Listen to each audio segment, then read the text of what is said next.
Corinthians. Love never fails. But where there are prophecies, they will cease. Where there are tongues, they will be stilled. Where there is knowledge, it will pass away. For now we know in part, and we prophesy in part. But when completeness comes, what is in part will disappear. When I was a child, I talked like a child. I thought like a child, and I reasoned like a child. When I became a man, I put the ways of childhood behind me. Now I know in part, then I shall know fully, and these three will remain: faith, hope, and love. But the greatest of these is love. Alrighty, let's get it started. So, today's episode is going to be about love and my perspectives on it. And what does it mean? What is it? Right? And that's where it can get really fun, because ultimately, I believe that everything is love. Everything we can see in this visible plane is love manifest. Sounds kind of crazy, right? It's like, well, what do you mean? There's some pretty gnarly stuff out there, man. It doesn't seem too much to me to be like love. Like what, right? You get a hummingbird. Hummingbirds look pretty lovely, right? Flying around, going all fast and sipping on nectar and stuff. But what about a black widow? Right? Black widows, they're poisonous. Some people could say they're ugly. I'm sure if you spoke to, I don't know what they're called, insectologist or something, and who studied spiders. I just got an image of a person like from England whose like whole life has been investigating spiders. The species, and it would have some, of course, right? I don't know what the Black Widow's name is, but how they like to use Latin to name the things.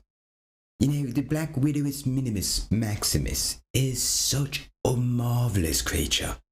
I find it to be so beautiful, the way all of its limbs come together. Look at those beautiful mandibles. Right? Beauty and therefore, right, love is in the eye of the beholder. Right? So at its deepest level, if we say that love is in all and through all, some could argue, and I live by the notion that all is God, and that is love.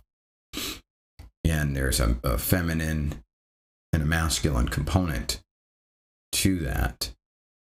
There's the energy component, spirit, which is invisible, and the degree of spirit relative to the material can be observed by the degree in which it has less needs, less limitation, and less definition.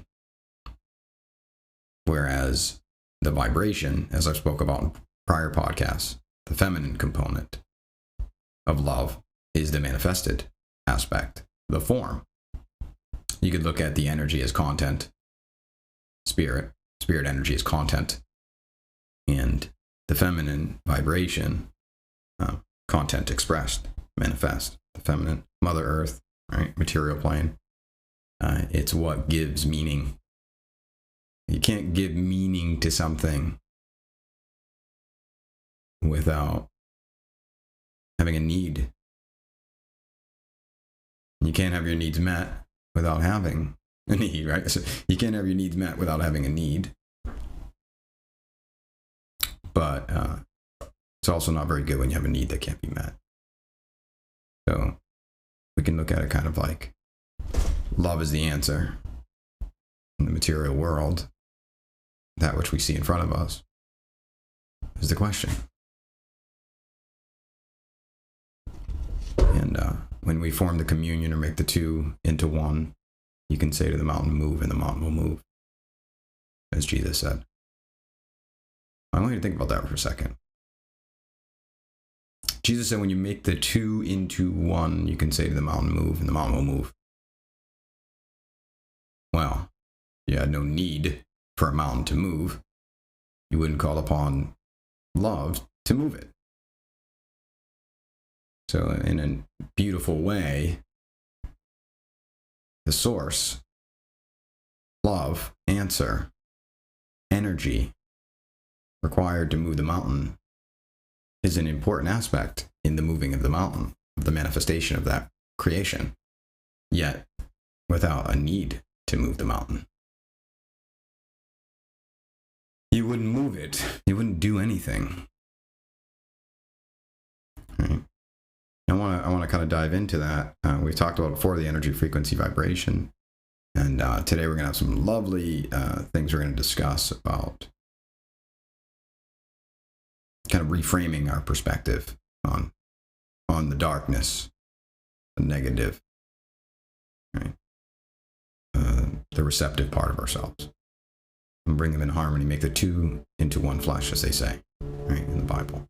Form the communion, the covenant within ourselves, where the question and love creates a solution. Love is the answer, and the question is what provides the answer to flow into it, to manifest the solution. You, the soul, SOL, Lucian, you. Right. So the thing that I read at the beginning there, it's one of my favorite passages from the Bible. I would have been remiss if I tried to say the whole passage during that recording part, because I like to find ways to squeeze it in there so it can sound cool, say it, and the music ends right around the right time for poetic effect. There's more to it. I'm going to read that real quick. We're going to dive into this, and so let's just kind of give an idea of what's going to be discussed here today. So we're going to go over that and kind of bring the relativity to the overall meaning of this, like what is love, and then we're going to dive a little bit into turning the darkness from an opponent, opposition, or Satan, right? So a Satan, that word actually means adversary, but in 6 parts of I think it's mentioned 7 total times, and 6 of the times that it's mentioned, it's not capitalized, which means that it's not personified. So when they're referencing an adversary, they're not actually saying it's an oppositional personality working against you, but rather an energy. My cat just scared me. It just jumped up on the desk. Hey, buddy, you hear it? That's my cat. Ori. So we'll kind of discuss that, and then we'll kind of tie it off there. And then there'll probably be a few episodes really in this vein about using the power of love and stuff like that. So anyways, that's what we're going to discuss. What do we have for time? We're 9 minutes in. I'd like to have this done in like 40 minutes or something. We'll see. So here's the entire Corinthians passage there. So if I speak in the tongues of men or of angels, but do not have love, I am only a resounding gong or a clanging cymbal. If I have the gift of prophecy and can fathom all mysteries and all knowledge, and if I have faith that can move mountains, but do not have love, I am nothing. If I give all I possess to the poor and give over my body to hardship that I may boast, but do not have love, I gain nothing. Love is patient. Love is kind. It does not envy. It does not boast. It is not proud. It does not dishonor others. It is not self-seeking. It is not easily angered. It keeps no record of wrongs. Love does not delight in evil, but rejoices with the truth. It always protects, always trusts, always hopes, always perseveres. Love never fails. But where there are prophecies, they will cease. Where there are tongues, they will be stilled. Where there is knowledge, it will pass away. For now we know in part, and we prophesy in part. But when completeness comes, what is in part disappears. When I was a child, I talked like a child. I thought like a child. I reasoned like a child. But when I became a man, I put the ways of childhood behind me. For now we see only a reflection as in a mirror. Then we shall see face to face. Now I know in part. Then I shall know fully. And these three will remain: faith, hope, and love. But the greatest of these is love. So it's just a really, really, really powerful verse. And I'm not going to go break it all apart piece by piece. I would suggest if you're interested in reading it and really going within and asking the guidance within you. We've talked about it in other episodes, that you have something inside of you that, Jesus referred to it as the spirit of truth, your guide, right? It is what it is, man. It's real. All of us have something within us that we can turn to that will appear to transcend that which we believe ourselves to know and not know in that present moment. If we didn't have that possibility, if we did not have something within ourselves to turn to and seek and ye shall find, ask and get the answer, knock and have the door be opened, not a single human being would have ever invented anything. It would have been impossible. Yet we do. All the time. Right? We all have it. Spirit of truth. The word genius. There's a couple different directions you can go to find out how they came up with the name. The definition of it is somewhere along the lines of an attendant spirit that is with you from birth, a genie, right? So think of the word genius, a lot of similarities there. People used to postulate that for those who were geniuses, they had access to some divine non-corporeal entity that was able to grant them answers that seemed to transcend the present knowledge at the time. And we all have that. And we are entering an age and a time where even those, so we were in a time before where those who seemed to channel in this information were the ones who would become idols. People would say, oh, look at Bobby. Bobby's a messenger of God. Let's all go worship Bobby, right?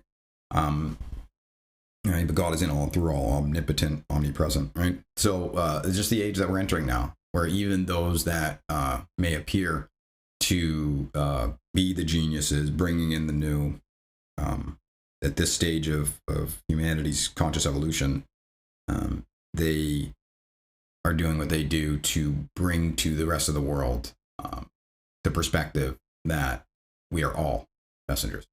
We are all channels. We all have the ability, and we will all channel love differently. It will express itself through us differently, but it's the same source. Right? That's where we're headed. It's really cool. Like the people that's my cat scratching on the thing. The people that will gain the perspective and be more aware of how to access this intelligent energy, which is a lot of which I'll get to. They'll be compelled. You'll see it. You'll see it in the messages from them. You'll see more and more messages telling you that the kingdom is within you, which is where we're at. It's really cool. So, anyways, so I'm not going to dive into all of that, but I encourage you to, if you'd like, listen to it again or read it, and no need to force it, and you just call upon love. That's what I do. That's when anything that you guys hear me sharing here, if it's like, wow, where did he get that? Like, where did that come from? It comes from within. I say, just show me the truth.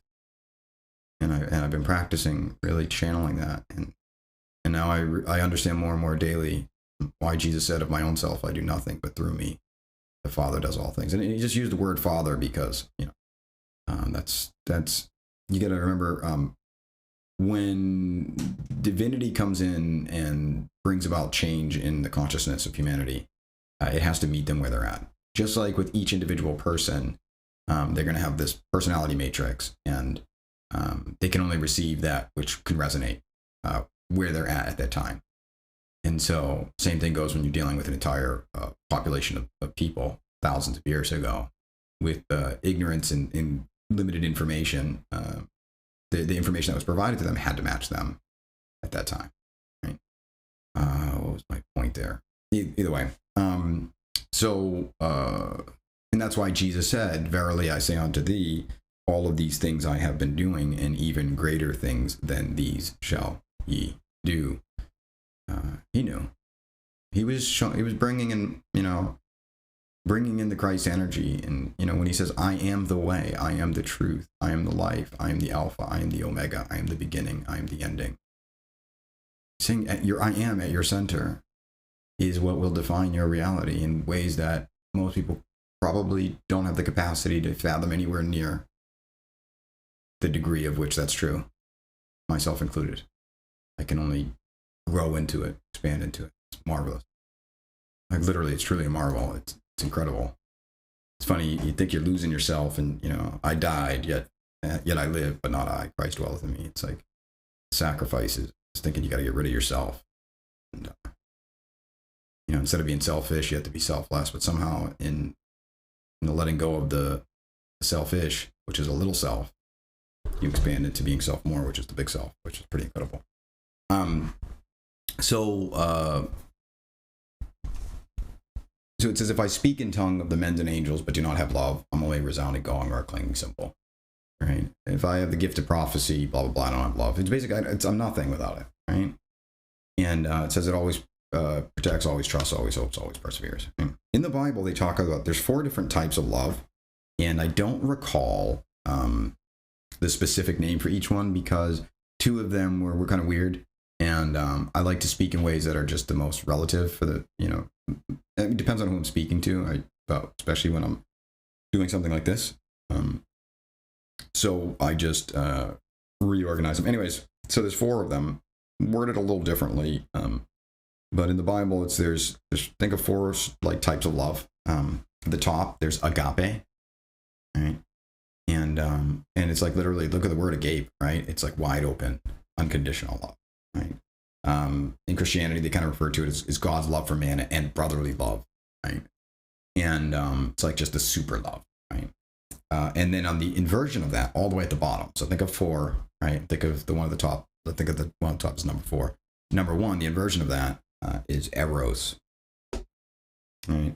Which is a very lustful, craving love. In many ways, it's kind of an inversion. So like think of the agape as this unconditional love that is just giving of itself freely. You can think about it almost like as love manifested on the energy component. And I'm not going to dive into that because I talked about it in my other podcasts. If you want to go back to the beginning, the first couple really dive into the energy, frequency, vibration, what that really means. But it's basically the Trinity, in a sense. So at one end, you have agape, which is this unconditional, impersonal source of love it gives to everything, right?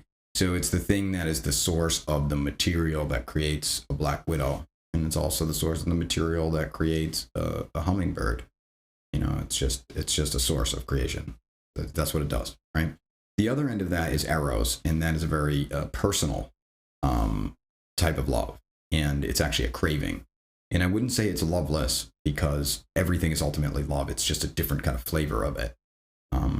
But it's a craving love. So it's very conditional, right? So it's like, and like eros is, I need this thing so that I can feel love. Right? In some ways, it bends love or blocks it. And then, so at the very bottom, you have eros, and then you have the next one. As I said, I don't recall the word, but it basically means friendship. Right? It's kind of a reciprocal altruism, right? Where it's like, you scratch my back, I scratch yours. So it's not as conditional as the eros kind of craving. It's like, I need this thing. Without this thing, I can't feel good, cannot feel love, right? And then the friendship is kind of, they use a different word for it, but, and I'm using this for relativity, but it's like, well, cool. You have qualities that I like. You can help me here, whatever it is. So I'm going to be your friend. So long as you continue to hold up your end of the bargain and be that thing that I need you to be. It is not a bad thing. I'm not saying any of this as if it's bad. They're all expressions of love, and they all have their part to play in this beautiful, greatest story that's ever been told. Right?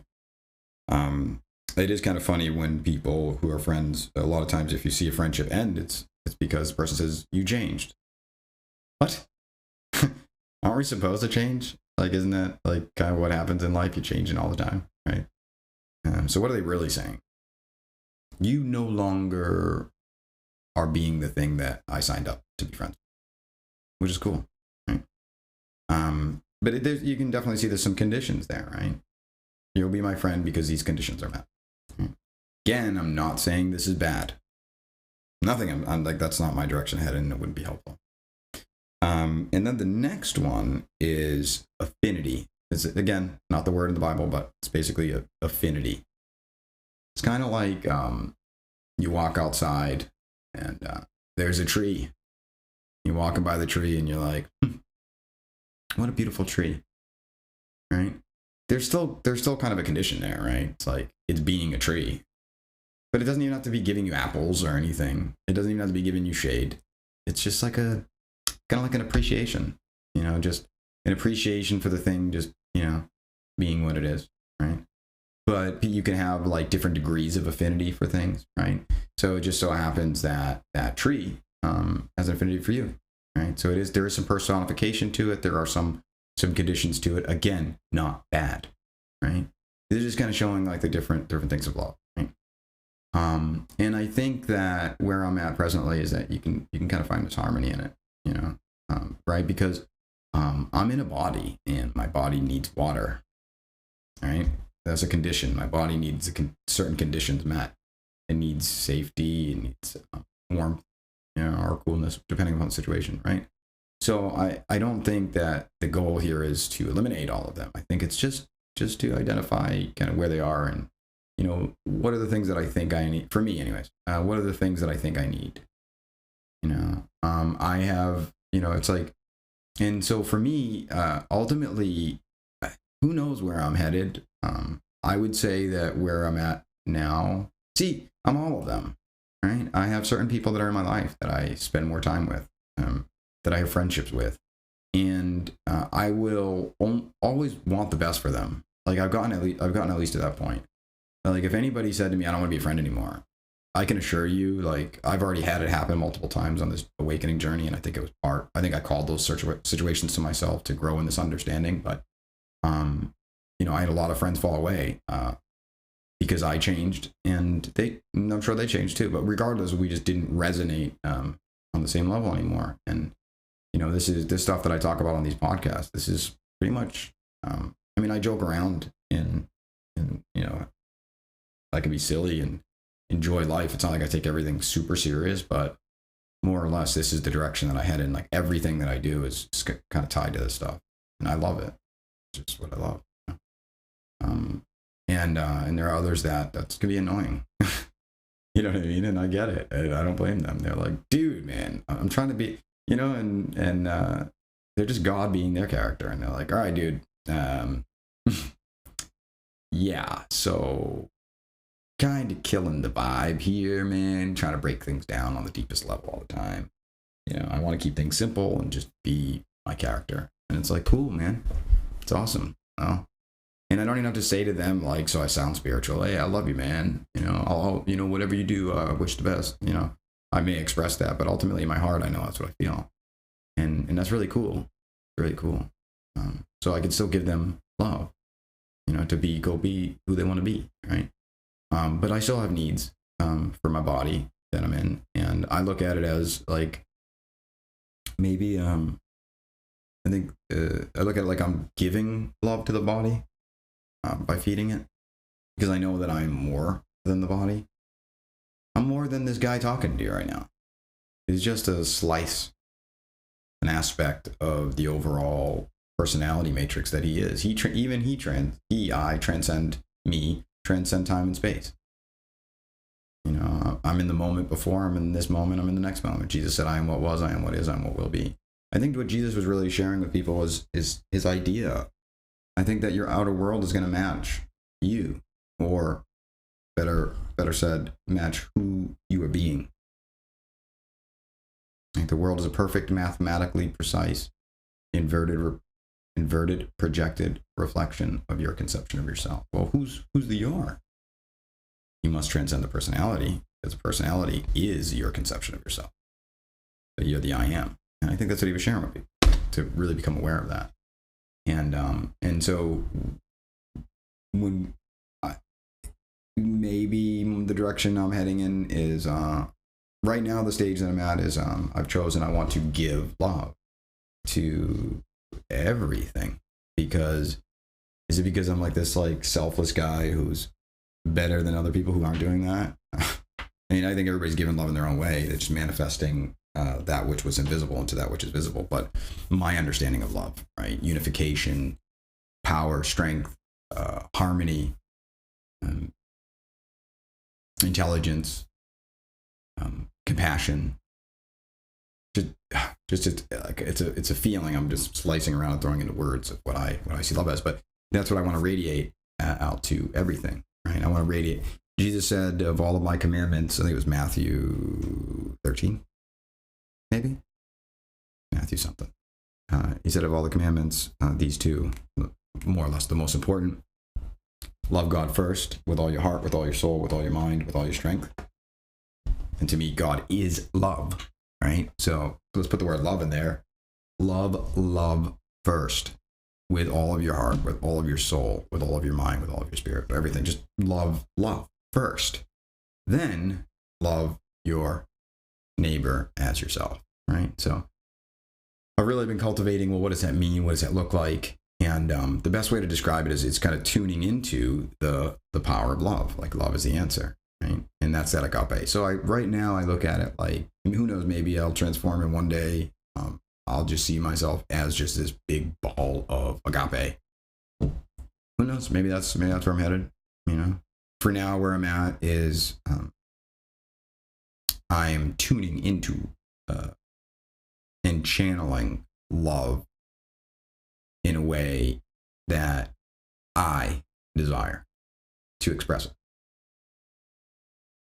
One way I look at it is like, to me, it's so yeah. Let me kind of dive into that. So, what is love to me, right? So this is the beautiful thing about it is, to me, it's an intelligent energy.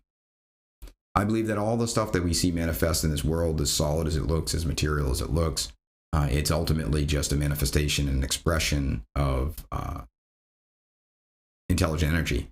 In other words, emotions and thoughts, or in other words, thoughts and feelings, or in other words, crystallized value and belief paradigm matrices. That's it. That's it.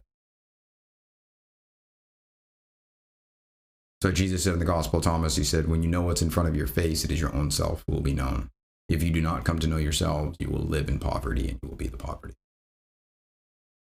Crystallized thoughts and feelings joined together to form value belief matrices. So it's an intelligent energy. And here's what's really cool. I'm putting words to things that I have developed a deep understanding of, yet am still in the practice of refining the embodiment of this understanding, which is a work in progress. A lot of the stuff that I get in my dreams, and they're just so outrageous that it's an interesting challenge to put them into words. But I had this dream where I was in this soup of love.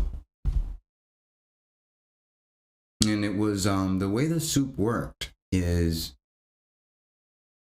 like, I was a consciousness in this soup. And all there was the soup. And if you looked at the soup around you, it would look like color. But even the colors weren't defined. They were like undefinable colors, taking on the hue of the angle that I was perceiving them at. Just moving. It's like Hermit King. I do podcasts with him. I do space with him, and we've done podcasts. He was talking about kind of like how that works. It's like on the Marvel movie, there's a scene where the big guy, he's like purplish or something. He's like I don't remember his name. But anyways, for those of you who know Groot, and and the other guy's a big guy who takes everything seriously. And there's a baby Groot dancing, and every time he looks at the baby Groot, it stops dancing. Kind of like that. It's like you look at it and those colors to try to figure out what color they are, and it's almost like they disappear. Or they take on the form of what you are thinking. So anyways, that was that soup that I was in. And it was this unconditional agape, limitless, endless soup that was just manifesting things everywhere. And so that to me was like God. That love. And it was in everything. You know, they say the meek shall inherit the earth. That was the weird thing. You know, you think of the God as like the big, I am God. Yeah. And there's one of those too, right? But in everything was the same love. It's like what is it, Pink Floyd, I think? They have that little picture, it's like the white light, and then it goes and it becomes a rainbow. You know, the Bible says, whatever you shall do to the least of these, you do unto me. It's amazing. Jesus said, lift a rock and I am there. Chop wood and I am there. So anyways, where I'm at now is, so when I use the word love, for what I'm about to continue saying, is I'm referring to the unifying aspect of love, like the super goodness, which requires the other aspect of love's manifestation that can look ugly and dark and all that stuff. Because without it, without separation, there'd be nothing to unify. Divide and conquer. Conquer, if I remember correctly, I think it's French. Maybe I'm just thinking it's French because of Napoleon, but I believe I looked up the etymology of it before, and it meant to ascend, right? Kind of cool. So you slice things up, you separate them, and then you unify them, right? The left hand and the right hand of God. One will separate, one unifies, but without the separation, what's unification? It's like kintsugi, Kintsugi, kintsugi, Japanese practice of broken pottery that is glued back together with gold, which is really awesome, right? So the new pottery that's created would not have been what it is without the original separation of broken pieces. But without the pieces having been unified, it's also broken apart, not beautiful. So I think that's kind of the game here, is the fractal, like that's kind of how the expansion happens. Break it apart, gets glued back together, and it becomes more than it was before. Some becomes greater than the part. So because they were parts, it's fascinating. So when I'm talking about love, I look at it as something that it is in my best interest not to overly define or personify. Because in so doing, I can place limitations on its ability to pour into the reality and experience that I'm having of being this person and creating and living in, but not of this world.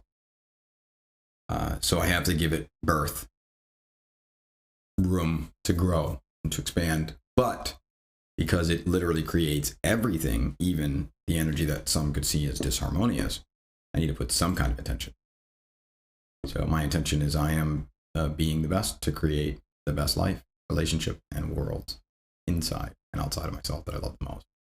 And the degree that I acknowledge the limitlessness of this force of love, that is at least a part of me, if not all of me, is the degree that I can access that ability. Right? The Bible says, God says, "For behold, I bring all things new." So if I find myself in a discordant situation or circumstance, or I see myself in a situation that has room to grow, then I must call upon that which transcends that which I already know. Right? And so if that intelligent force is in all and through all, which I'm going to go so far as to say I know is true, it is everything. And so it knows way more than what the personality I've created that thinks it's me knows. Right? So my character, Veritas, right? He has been created with some fundamental understanding. One, he is separate from his world, that he has a physical body, and that physical body is not in union with the world around him. He may think that he interacts with the world. He may think that he is of the world, but his very nature is built upon the premise that he is separate. It is also built upon the idea that all that he is that body, personality, mind, matrix, or was anyways. So there's some transformation happening here to the self-form, but that was how he was built. He was built to be separate. So what's fascinating is he goes out into the world, and he thinks that the way that he will navigate the world is that he has this brain that's separate from everything else, that has only whatever capacity he believes his human brain is capable of. And, a lot of what he thinks about humanity and his genetics and his past and his nature nurture and how that all plays, that really, significantly limits his ability to be able to navigate the world safely, right? Especially if within his personality matrix is the idea of randomness or coincidence that doesn't actually coincide, but comes about from things that do not connect to things that are within his realm of responsibility, right? So he believes he's very irresponsible. He believes he is very separate, right? And so now that's cool. It's cool. It's a character. It's like if you create a video game character, that's awesome. I'm not gonna be like, oh, he sucks, he's everything's being created, so he's part of that, right? Beautiful, right? And but the thing is, if I try to rely on him, right? So let's say I go to see someone else. I go to see this. I walk up. I go to a store. There's a guy named Bob in there. Bob looks angry. What is he? Because he thinks he's separate from Bob, he's gonna go into his database in his brain and say, okay, anytime I've ever seen anybody with their eyebrows angled in that direction, they're probably angry. Oh, he's saying certain things. He's behaving in certain ways. This tells me that he is like this type of person. He's an a-hole. Bob is an a-hole. I'm in danger from Bob. Bob may attack me. I need to protect myself from Bob, right? And the funny thing is that a lot of the, at least up until recently, if not presently, perspective of humanity is this fascinating way in which they define one another based upon present state of beings, right? So let's say like that Bob guy, right? I could be like, oh, he's an a-hole. What? Using my separate me to determine what Bob is ridiculous. Ridiculous. Let's say Bob's 40 years old. Okay, so Bob has lived 40 years. All right? He's lived 480 months. And I'm not going to do the math for the weeks, but whatever that is, like, this 30,000 or something, whatever, like thousands, tens of thousands of weeks, and many, many, many, many days, and many, many, many, many minutes. And the separate character that I have that's trying to determine what Bob is was literally only witnessing Bob for this very, very small period of time. So it's hyper separation, right? So now, if I go to deal with Bob using that separate character that thinks it's not unified with it, right? That's going to put a wall up. So it's going to be hard for me to actually see the truth about Bob, right? It's hard because I'm living in the flesh only and not realizing the interconnectedness of it all. So I'm not saying that the separateness is bad, right? Nor am I saying that complete unification without any separateness is good, because then you'd be nothing. If something is everything without any division within it at all, the all things becomes a no things. It becomes a zero, which is a necessary component in creation, but without any type of separation or a denominator, which means to name something, that division, then there would only be a zero. There would only be a zero, there would only be a nothing. So you have the zero, and then you have all the other numbers. Like when they used to take the old time calculators that were shaped kind of like typewriters, like they're like these physical mechanical machines. And I think it's if you divide zero by any number, it would literally, it could break it, because it would now spit out numbers infinitely on, like, it would type it on a piece of paper, and that was it. It would infinitely keep typing out numbers, and that's kind of what it is, right? So it's 0 point continues to name itself, creating a denominator, right? Really cool. Anyways, sorry. So to me, so long as I continue to enjoy the experience of being this character, this Veritas character, that is separated by space and time from one another, I will expand the knowledge of what I see as the truth, that I am here and I'm there. So I am connected to love, which is connected to all things. And it's an impersonal source. And so what I see it as being able to do, it will be able to do. So, and this is something that's still a work in practice for me. So if I see this Bob and I say, tune into love, and I listen to love, right? And as I tune into the love, I can start to understand Bob in a way that I couldn't have understood him beforehand. Because I know that at its deepest core, I and Bob are one. We're connected, individual representations in relationship, right? But we're connected, right? I don't mind my kidding. So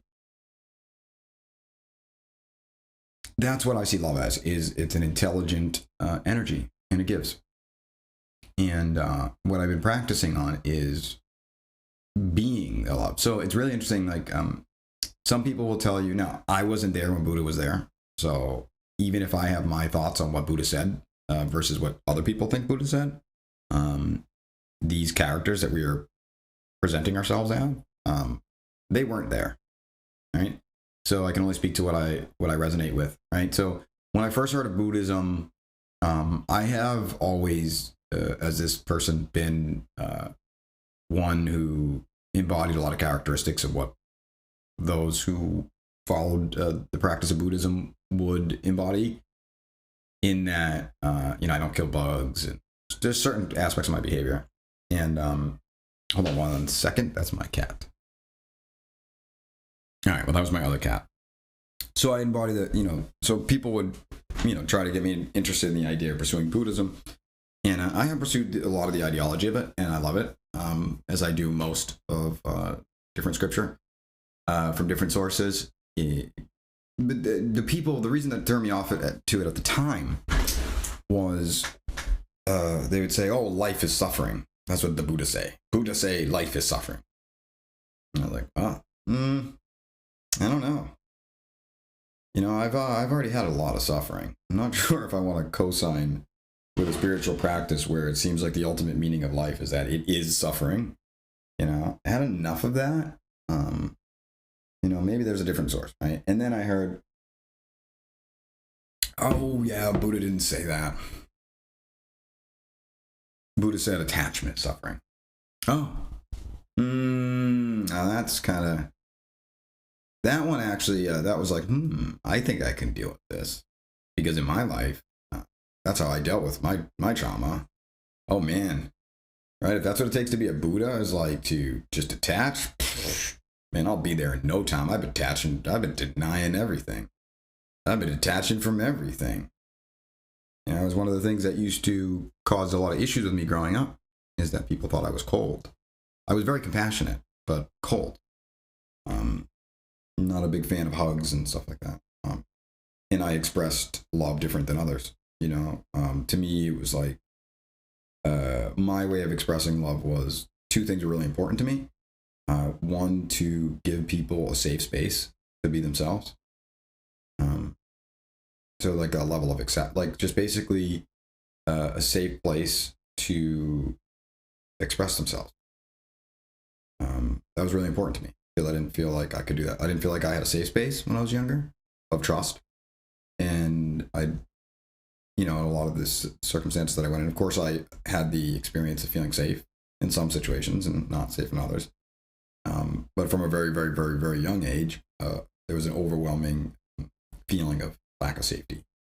And certainly because I was unusual, relatively speaking, I didn't feel that I had a safe space to be myself. Like, it just seemed like whoever I was just wrong. So that's how I expressed that, but that's not how everybody else did. So that was it, right? But very aloof, kind of detached in other ways. And I was like, oh, man, I got this. I have this in spades. But I feel like I kind of hit like a wall somewhere with the detachment thing. I said, something's missing here.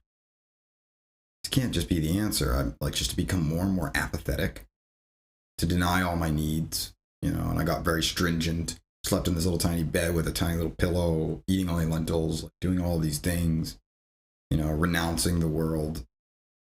I got pretty good at the detachment thing. And there was some value that I gained from it and some valuable insight. And I know it was part of my experience in the discovering of who I am and what I am. And I wouldn't change any of it. As Jesus said, what got you out of Egypt doesn't get you into the promised land. I mean, that's kind of the game. Is love is continuing to expand. Right? So the minute we think that we got there, we stop moving forward. It's like, anybody seen that Rocky movie? Life is not about how hard you can hit. It's how hard you can get hit and keep moving forward. Yes. And if you're not moving forward, you're moving backwards, right? So then I did some research, and again, nobody was there. Well, people were there. I don't recall this character that I'm having been there when Buddha was here. But it said that, and I resonate very strongly with this, that Buddha did not say attachment is suffering. He said attachment to the unbeloved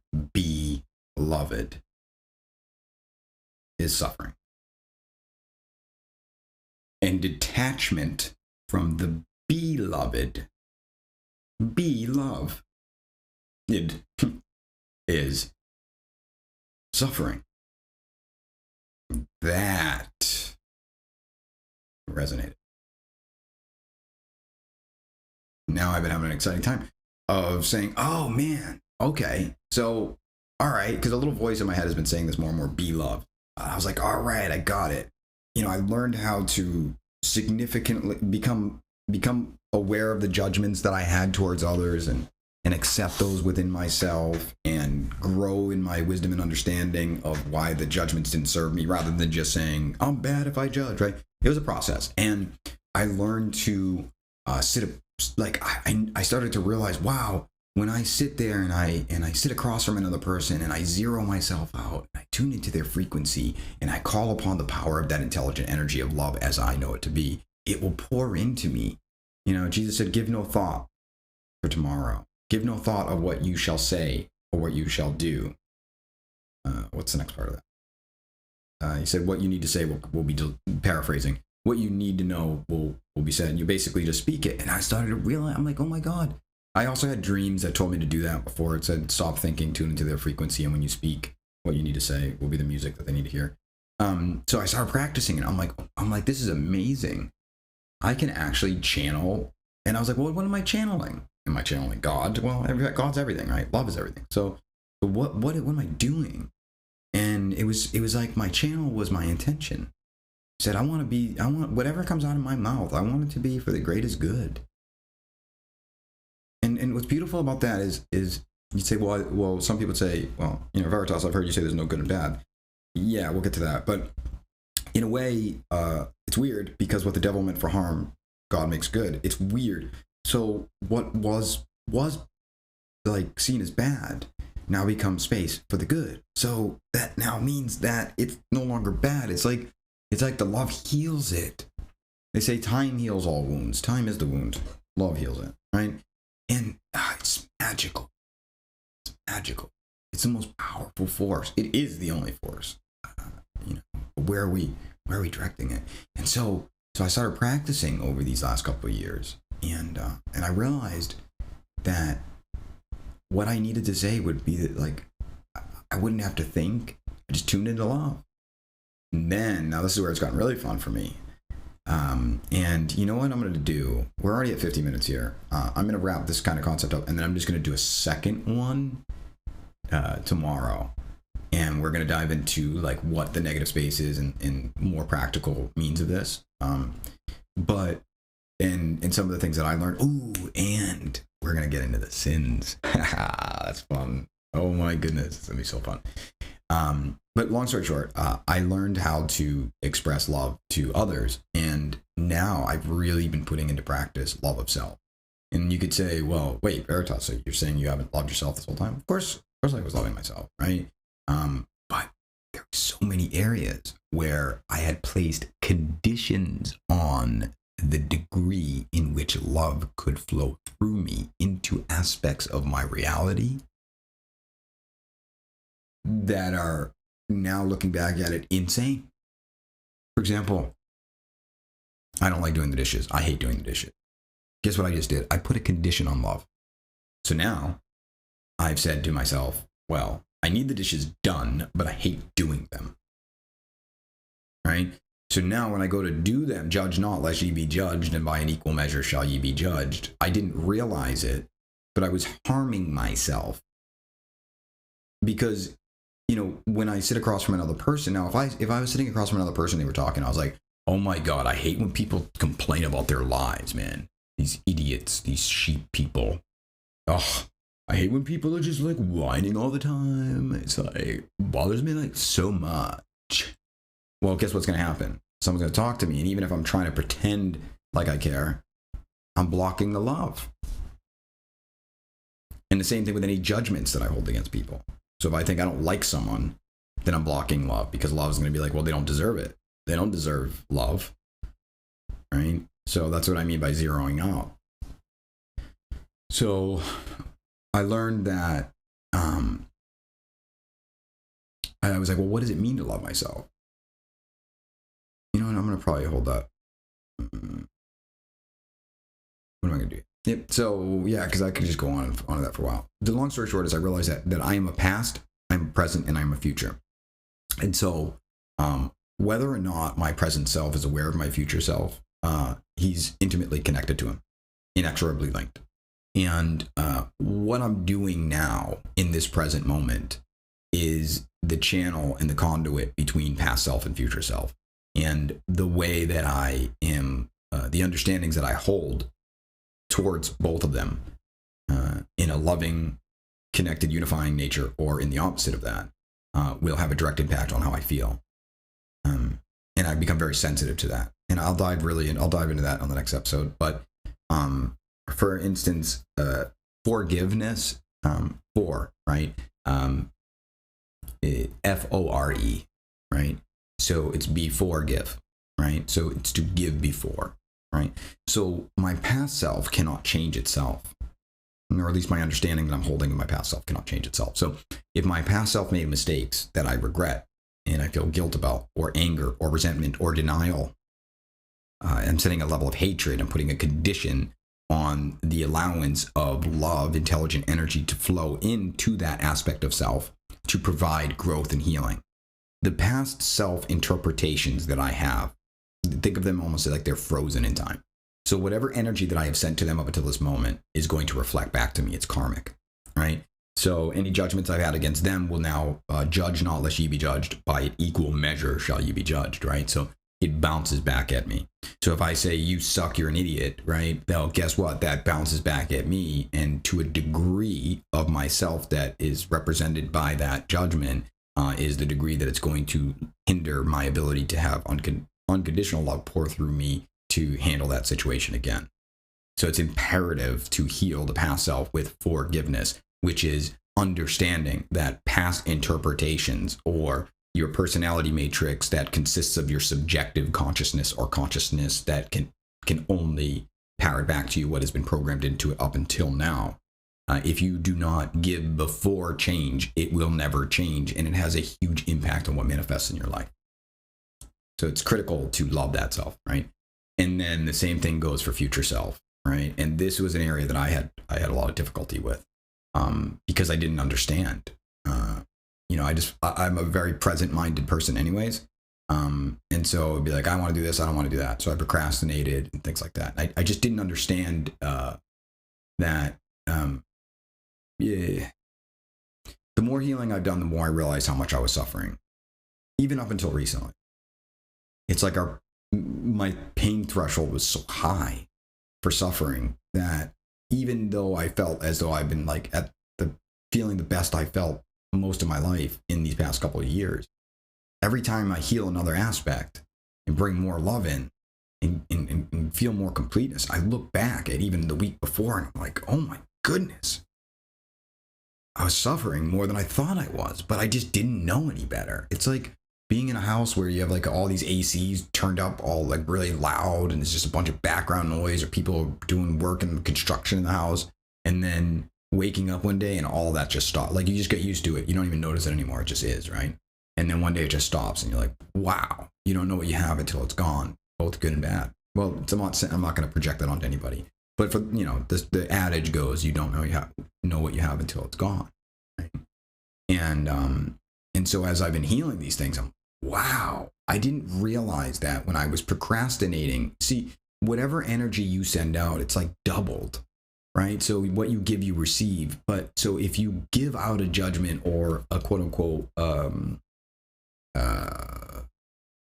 an energy of lack, it will go through you as lack first, and then it will bounce back to you as a manifestation of lack. Unless you catch it. You can catch it, which is a repentance.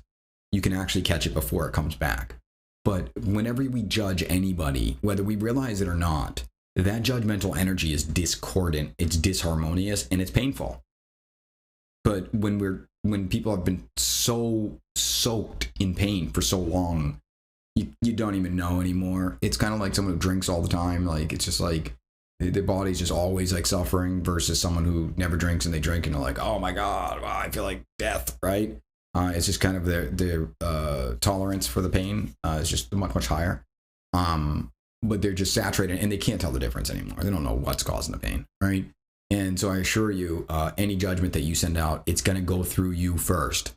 It's going to go through you first. It's going to hit that person and impact your life in ways that are way more profound than most people have any idea of yet. Right? So the giving of love is love thyself as thy neighbor. It's the allowance of love to flow through you, and it will manifest. And if you see it as the thing that's the greatest good, and someone's being a jerk or something like that, it's not going to make you just run up and hug them. I mean, at least it doesn't do that to me. Sometimes it just helps me appreciate that. I'm like, all right, it's like a dog's barking. I'm not going to go run and put my head in its mouth. It doesn't make any sense. Like, it's like, oh, dog, I love you. The dog's obviously angry and it wants to bite something.